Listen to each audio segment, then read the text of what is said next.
श्रावण महीने में जितने भी मंगलवार आते हैं उनमें रखे गए व्रत गौरी व्रत कहलाते हैं। यह व्रत मंगलवार को रखे जाने के कारण मंगला गौरी व्रत कहलाते हैं।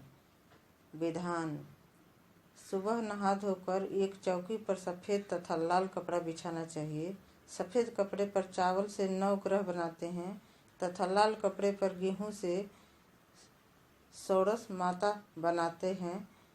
चौकी के एक तरफ चावल और फूल रखकर गणेश जी की स्थापना की जाती है। दूसरी तरफ गेहूं रखकर कलश स्थापित करते हैं।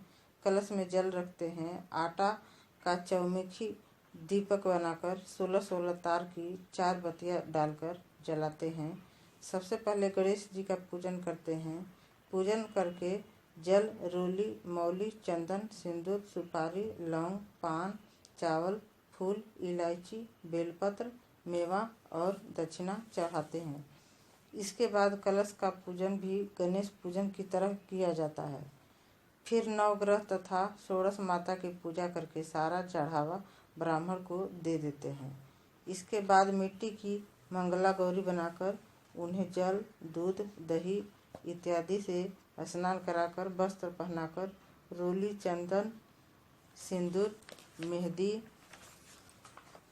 और काजल लगाते हैं। 16-16 मेवा, सुपारी, लौंग, मेहंदी, सीसा, कंघी और चूड़ियाँ चढ़ाते हैं। कथा सुनकर सासू जी के पांव छूकर एक समय एक अन्न खाने का विधान है। अगले दिन मंगला गौरी का विसर्जन करने के बाद भोजन करते हैं। उद्यापन विधि: श्रावण मास के मंगलवारों का व्रत करने के बाद इसका उद्यापन करना चाहिए।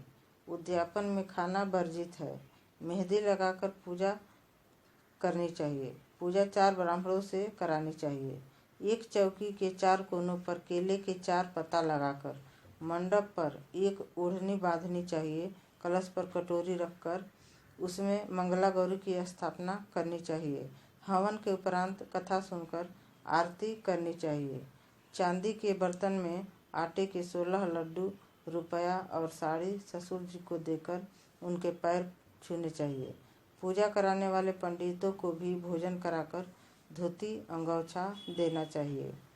अगले दिन 16 ब्राह्मणों को जोड़े सहित भोजन कराकर धोती अंगोछा तथा ब्राह्मणियों को सुहाग पिटारी देनी चाहिए।